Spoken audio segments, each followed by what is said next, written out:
Assalamualaikum warahmatullahi wabarakatuh. Tuan Syekh sangat bersemangat ya untuk memberikan ilmu pada kita. Semoga kita bersemangat pula untuk menerimanya hendaknya. Lalu baiklah, saya ulang lagi bahwa tauhid ada tiga istilah: tauhid awam, tauhid khawas, tauhid khawasul khawas. Tauhid awam ini yaitu sebutnya dengan dalil, akal dan nakal, atau dalam istilah dalil risalah dan masnu'at. Risalah artinya dalam Al-Quran, hadis, untuk menerangkan keberadaan Allah. Masnu'at, alam semesta, kita mempergunakan akal pikir. Jadi itu dikatakan tauhid awam, tauhid kalam. Dan kedua adalah tauhid kawas. Tauhid kawas ini sebutnya ialah dengan musyahadah, dengan mukasyafah, dengan musyahadah, dengan hayah, kabat dan basar, dengan muayanah.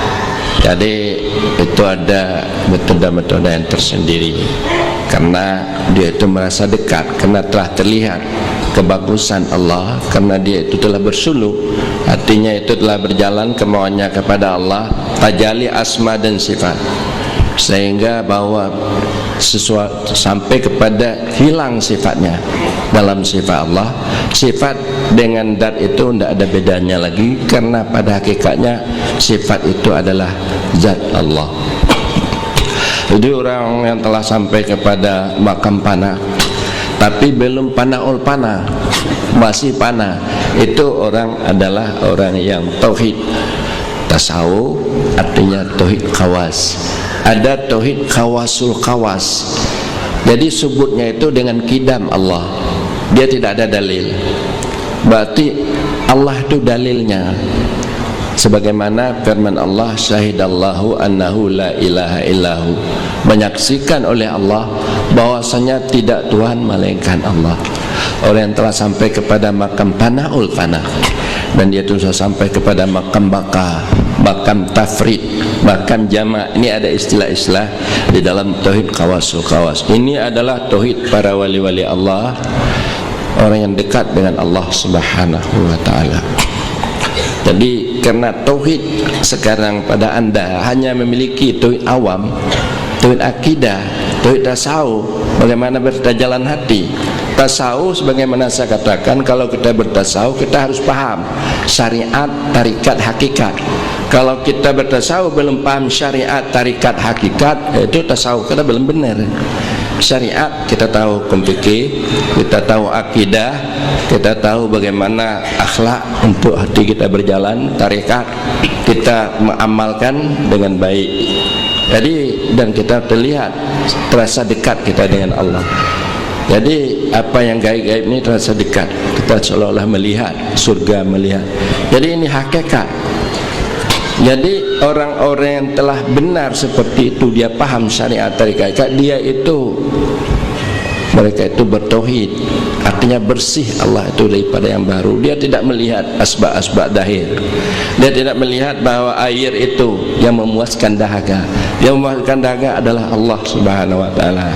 Dia tidak melihat lagi kepada asbab, karena telah dahulu pada ilmu Allah yang kadim meletakkan puas dahaga itu pada air.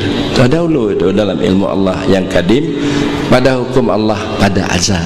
Ini bagi orang yang, jadi orang ini merdeka dari alam, dia sebagai hamba Allah. Kalau kita belum bertasawuf, kita menjadi budak alam, belum lagi menjadi budak Allah. Kita harus merdeka dari alam supaya kita menjadi budak Allah. Jangan anda budak pangkat, jangan anda budak harta, budak kedudukan. Anda belum bisa menjadi budak Allah yang baik. Ini maksudnya. Dan kemudian makrifat. Makrifat juga terbagi tiga. Ada makrifat awam, ada makrifat khawas, ada makrifat khawasul khawas. Jadi makrifat awam ini sekadar untuk mengerti sifat, mengetahui sifat Allah. Allah sifatnya Allah itu tidak sama dengan sifat kita. Allah itu walaupun tidak sama, tapi Allah itu sifatnya tidak taktil. Ada sifat Allah. Sifat Allah itu sebagaimana apa yang tertulis dalam Al-Quran dan hadis. Tidak boleh kita membuat-buat menambah-nambah sifat. Jadi Maha suci Allah daripada menyerupai dengan sifat kita.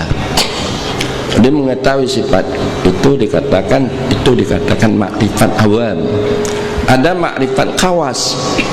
Makrifat kawas dia itu tidak membedakan lagi antara sifat dan zat, karena dia itu sudah taraki, sudah suluk hatinya sampai kepada tajalli asma dan sifat.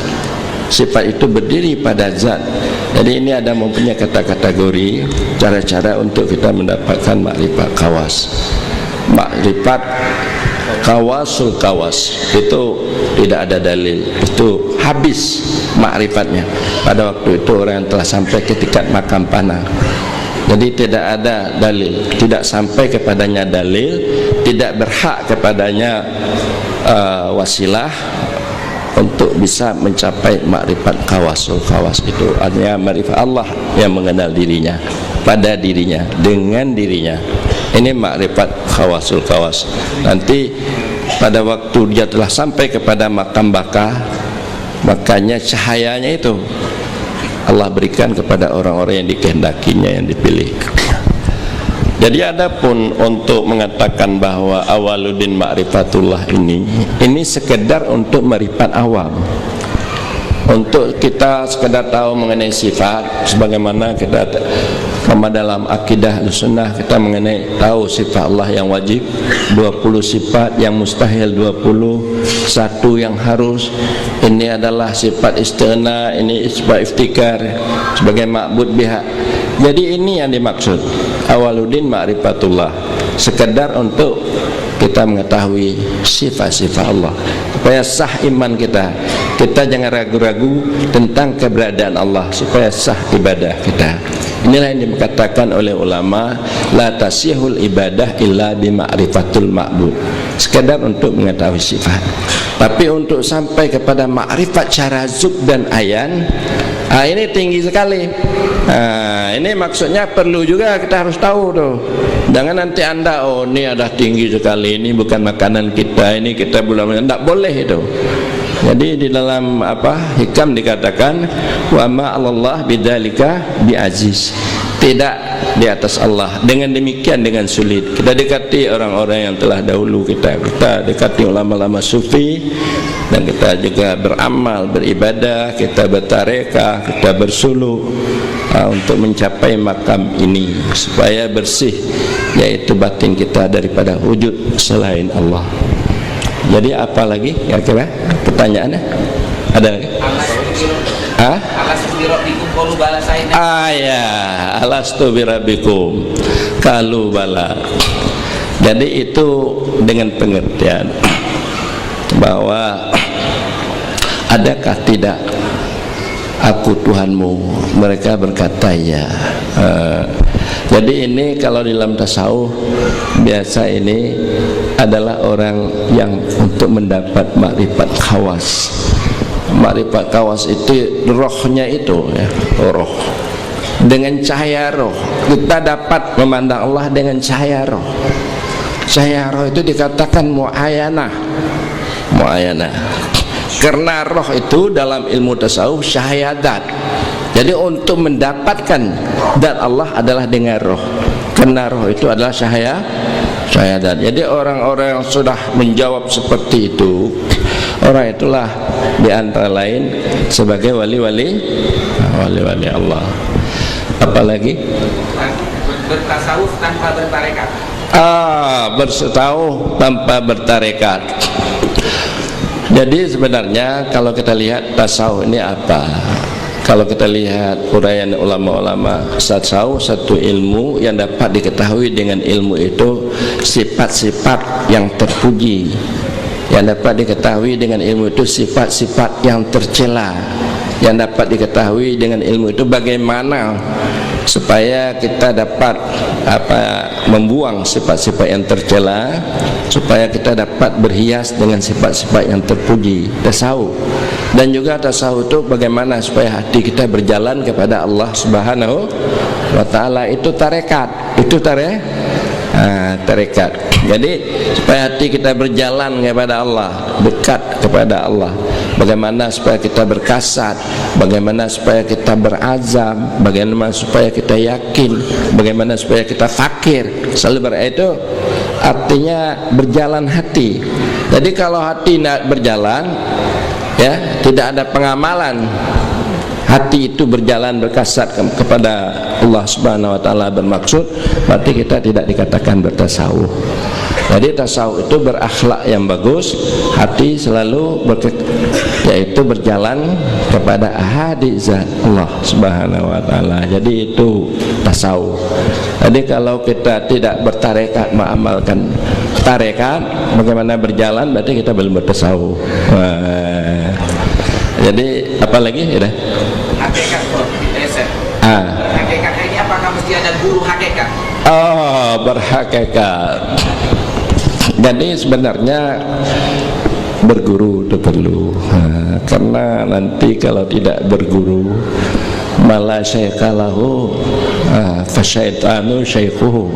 Siapa yang tidak ada guru, maka syaitan itu adalah gurunya. Apalagi mengenai hakikatnya. Jadi hakikat ini pemberian. Pemberian itu cahaya yang Allah letakkan di dalam hati. Dengan cahayanya itu kita dapat memandang dianya Allah. Itu hakikat. Cahaya yang Allah letakkan dalam hati kita, dengan cahayanya itu kita ya bisa memandang wujudnya Allah. Jadi untuk itu, maka supaya kita bisa mendapat cahaya ini, jadi perlu ada guru yang membimbing kita. Yaitu guru itu betul-betul guru. Artinya guru yang membawa kita kepada Allah. Jangan guru ini membawa kita kepada dunia, kepada macam-macam. Tidak. Jadi orang yang telah sampai kepada makam panah itu guru yang bisa membawa kita kepada Allah Subhanahu wa taala. Harus berguru. Apalagi? Sudah ya? Kalau masalah berhakikat itu, apakah dia bersatu dengan di dalam jamaah tarekat itu atau jamaah tasawuf itu? Jadi begini. Jadi itu makanya ada kata orang tasawuf, asyariatu bil hakikah, syariah bahwa atilah. Kalau kita bersyariat tidak berhakikat, maka kita kosong. Al hakikah bila syariah batilah. Kalau berhakikat saja tidak bersyariat, maka batal. Jadi keduanya ini mesti ada syariat dan hakikat. Jadi untuk mendapatnya itu tarekat. Jadi tarekat ini adalah sebagai ikatan yang mengikat antara syariat dengan hakikat. Oh sudah kita usahakan tidak juga dapat, itu tidak, bukan urusan kita lagi.